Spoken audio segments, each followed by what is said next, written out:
اس video میں ہم relative pronoun کے بارے میں پڑھیں گے اور اس سے متعلق مشق بھی کریں گے۔ چلیے مل کر پڑھنا شروع کرتے ہیں۔ Relative pronoun, relative pronoun joins ideas, یعنی ریلیٹو پروناؤن آئیڈیاز کو آپس میں کنیکٹ کرتا ہے یا ملاتا ہے۔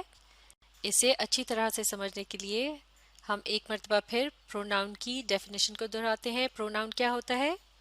A word that is used in place of a noun، یعنی ناؤن کی جگہ جو لفظ استعمال ہوتے ہیں مختلف ناؤنز کی جگہ انہیں پروناؤنز کہا جاتا ہے، اور ایسا پروناؤن جو مختلف آئیڈیاز کو آپس میں لنک کرتا ہے اسے ریلیٹو پروناؤن کہتے ہیں۔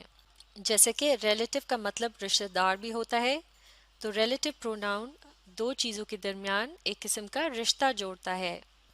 آگے پڑھتے ہیں۔ It gives additional information about the subject or object۔ Subject وہ ہوتا ہے جو کہ عمل کر رہا ہوتا ہے، اور آبجیکٹ وہ ہوتا ہے جس کی طرف عمل کیا جاتا ہے۔ اور ریلیٹو پروناؤن سبجیکٹ یا آبجیکٹ کے متعلق اضافی معلومات دیتا ہے، یعنی مزید بتاتا ہے، اور وہ الفاظ جنہیں ریلیٹو پروناؤنز کہا جاتا ہے وہ اس طرح سے ہوتے ہیں جیسے کہ who، which، that، whose وغیرہ۔ آگے پڑھتے ہیں۔ It is used to start a description for a noun، یعنی ناؤن کے متعلق ڈسکرپشن کو ریلیٹو پروناؤن سے شروع کیا جاتا ہے۔ آگے پڑھتے ہیں۔ The description comes after the noun، اور اس قسم کی ڈسکرپشن یعنی تفصیل ناؤن کے بعد آتی ہے، اور اس تفصیل کے شروع میں کیا آتا ہے؟ ایک ریلیٹو پروناؤن آتا ہے جیسے کہ who، which، that، whose وغیرہ۔ اس بات کو اس دی گئی اگزامپل سے سمجھتے ہیں۔ مل کر اس جملے کو پڑھیں گے۔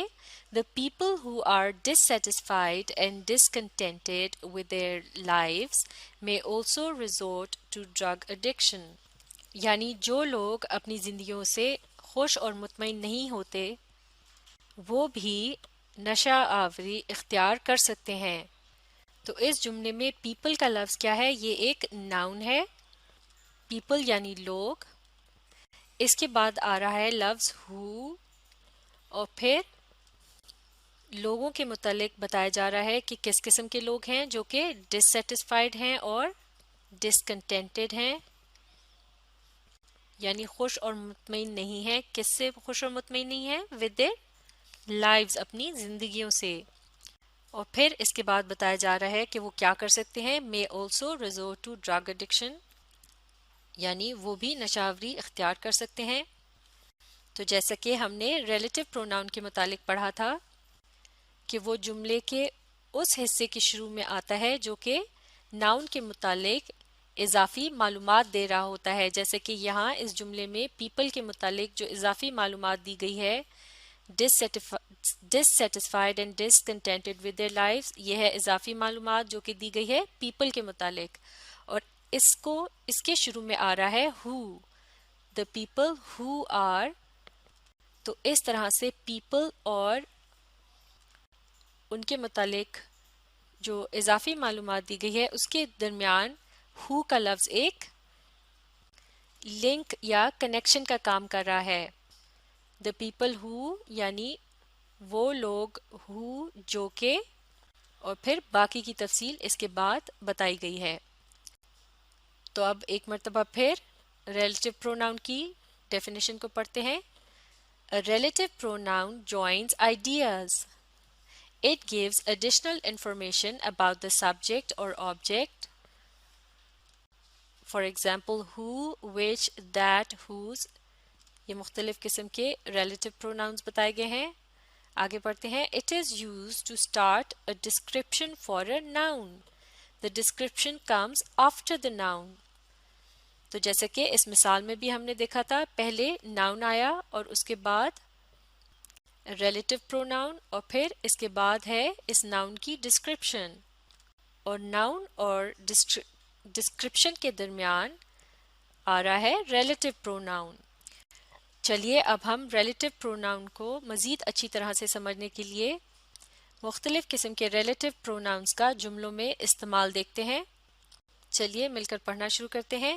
Use the following relative pronouns in sentences: who, which, that, whom, whose. تو یہاں ہمیں ریلیٹو پروناؤنس کو جملوں میں استعمال کرنے کے لیے کہا گیا ہے. یہ الفاظ ہیں who, which, that, whom اور whose. سب سے پہلے پڑھتے ہیں who سے متعلق ایک جملہ. آپ بھی پڑھیے. He doesn't know who the boss of the company is. یعنی اسے نہیں پتا کہ ادارے کا سربراہ کون ہے. اب اگلا جملہ یہ ہے لفظ whom کے متعلق. They hired the man whom we interviewed last week. یعنی انہوں نے اس شخص کو نوکری پر رکھ لیا جس کا ہم نے پچھلے ہفتے انٹرویو کیا تھا. اگلا لفظ ہے whose. جملہ پڑھتے ہیں She knew the family whose house we bought. یعنی وہ اس خاندان کو جانتی تھی جن کا ہم نے گھر خریدا تھا. اگلا لفظ ہے that. جملہ پڑھتے ہیں He has the key that fits in the door. یعنی اس کے پاس وہ چابی ہے جو اس دروازے کو لگتی ہے. اور اگلا لفظ ہے which. جملہ پڑھتے ہیں In the vegetable garden they found the strawberries, melons and other delicious fruits of which they ate heartily. یعنی انہیں باغ میں اسٹرابریز، خربوزے اور دوسرے مزیدار پھل ملے جنہیں انہوں نے خوب دل بھر کر کھایا. تو ان جملوں میں آپ دیکھ سکتے ہیں who, whom, whose, that اور which کے الفاظ جملوں کے دو حصوں کے درمیان یا پھر دو آئیڈیاز کے درمیان ایک لنک یا کنیکشن کا کام کر رہے ہیں. اب ہم لفظ who کے لیے ایک اور مثال کو دیکھتے ہیں. اس جملے میں اور بھی بہتر طریقے سے who کا استعمال ایک ریلیٹو پروناؤن کی طرح کیا گیا ہے. مل کر اسے پڑھیں گے. The doctor who treated you is waiting outside. یعنی وہ ڈاکٹر جس نے تمہارا علاج کیا تھا باہر انتظار کر رہا ہے. تو اس جملے میں ڈاکٹر کے متعلق اضافی معلومات دی گئی ہے، یعنی وہ ڈاکٹر جس نے تمہارا علاج کیا تھا.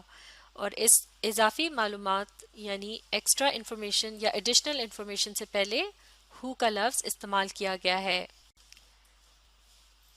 who یعنی جس نے. اسی طرح سے اگلے جملے میں جملے کے شروع کے حصے میں ایک آدمی کا ذکر کیا گیا ہے اور پھر اس کے بعد آ رہا ہے لفظ whom جو کہ ایک ریلیٹو پروناؤن ہے، کیونکہ اس کے بعد اس آدمی کے متعلق مزید انفارمیشن دی گئی ہے.